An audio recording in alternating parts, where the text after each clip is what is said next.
over the years, I always expected the Second Life would grow and prosper. You know, I always thought it would turn into something extraordinary. And there's a few people out there who are really trying hard, especially my friend Nance. She does a great job in the entertainment industry in regards to amusement arcades, amusement parks, I should say. She does a wonderful job in attracting people and having venues, and but the thing is, those are kind of one-off events, you know, they're flash in the pan sort of thing, and people will gather and they'll have a bit of fun, and after the event's over, they go back to hiding away in some secluded private residence, or the streets are deserted. You don't see hardly any movement. There's a few role play activities. There's a few role play simulations that people where you can do, you know, shoot 'em ups and fight zombies and all sorts of other stuff, right? But and there's a lot of aviation in Second Life. You know, there's these sims where you can fly. And people, you know, there's a funny thing about flying, right? I always found it was like an escape from the world. You know, it's like virtual flying, and you can fly over the landscape. I mean, you feel like you're flying away like a bird. If you feel free and everything, and you can psychologically you cut your ties with all the problems of the earth and everything else that's down there, you know.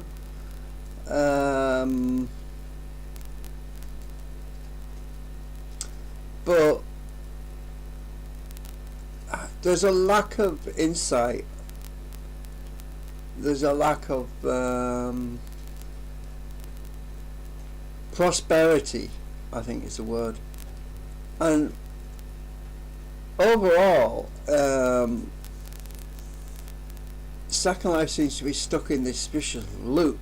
It's like new people come, and then they find out, oh, this isn't exactly what I expected. It seems to be more of a corporate money grabbing thing, which it is. It is actually. People come here, they spend their money, they go broke, and then they leave. And that's basically what happens. But you know, people can change it. People can change it. But you have to have a motivation. You haven't to give up. You have to say, oh, I'm going to make a difference, you know?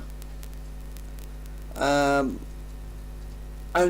the problem is people have a tendency to argue and fall out, and that is never good. I mean, if people could stick to common ground and just create a situation where everyone's going to have fun, right?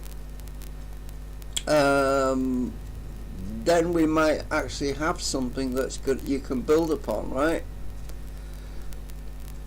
But you know, you end up, sometimes you get this one bad apple, and it ruins it for the group that excuse me, I've got hiccups now.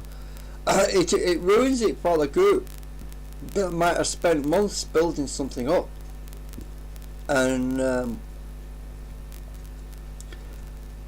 it's gone. So they scatter like rats from a sinking ship, and they're out looking for another new fun experience. They find another little niche somewhere, and they think, oh, this is cool, I found another place, this is great, right? You know, after a few months, another bad apple arrives. When I say bad apple, I'm talking about somebody that's disrupted, that divides and conquers the group and basically splits everybody apart, creates a lot of discord. And it's like a perpetual nightmare. This sort of thing, it goes round and round and round, and Second Life in itself never prospers, it never grows, it never exceeds or excels in anything. And the only reason that these entertainment industry succeeds, the only reason that it succeeds and prospers and does quite well, is because people come to the party and nobody talks to anybody. And the only thing it does is benefit London Labs, who make loads of money out of it, because they make the money. The people who host these events lose money. I have actually spoken to a number of Second Life organisers who host these large events. And there's one particular one, which is a really big event, and the owner told me that he always loses money. He doesn't make any money. It costs him more to host the event than he actually makes. And the only people making money out of all this is London Labs, the company, the business that actually hosts and runs Second Life. That's the only reason Second Life is still here, is because London Labs keeps making all the money. But everybody else that comes along to Second Life, unless you can create your own roleplay sim and keep it together, literally, you keep it together and don't let people fall out. Now there's something else interesting. They have these really strange rules, and the rules are actually contrary to the contrary. They go against the effective roleplay stability, because they have these rules where if somebody comes in and creates discord with you and creates a problem, and you are not allowed, by one of the rules says, you are not allowed to copy and paste a conversation and share it with the admins. You can use you can use verbatim or whatever it is. You can skim over it and use it in your own words to explain what happened. But what that does, it makes it your word against them, right? Because you're not allowed to show proof. You are not allowed to show evidence of your innocence. So if you're a victim, one of the rules stipulates that you're not permitted to show evidence to defend yourself. That will put you immediately in the bad camp if you did. So you can get attacked by some really bad person in Second Life who causes a lot of trouble for everyone, but you are not permitted to show proof that you are a victim. And that, to me, tells the whole story about how biased Second Life is against the victims who suffer at the hands of discord and trouble. But people do it anyway. They will show proof, and the next thing they know, they're the ones banned because it goes against the terms of service. Now that is one of the biggest problems I've seen with Second Life, is the fact that people who are hurt and damaged and victimized are not permitted. They are not permitted to defend themselves. So when I talk about the situation of Second Life dying, it is a recipe of death. It has been designed to hurt people.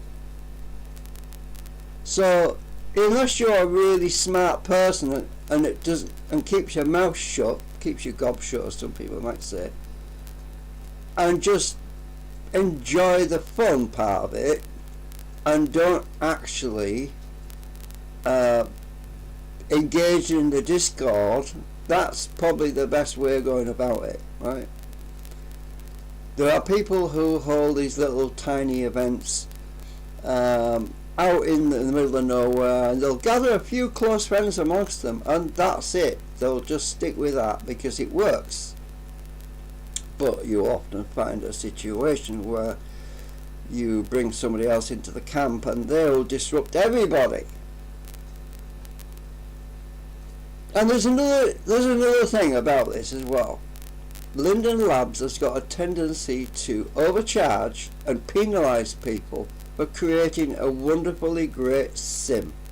Now, there are people out there who built wonderful roleplay sims, and the next thing they know, they're being charged a bloody fortune. Oh, it was cheap when I first started, but now I can't afford to run the damn thing. It's got really expensive because Linden Labs has put you out of business. That's what they do. And I've seen that again, over and over again. A lot of these sims get put out of business, deliberately sabotaged by the price structuring. Oh, you're using too many prims. Oh, you've got too much activity on your land. We have to shut you down, or you have to pay this. You have to pay another 2,000 or 30,000 lindens to keep going. Oh, we can't afford that. That's what happens. And it's disgusting. It really is disgusting. They deliberately sabotage people's hard work. Anyway, that's my 2 cents for today. Right.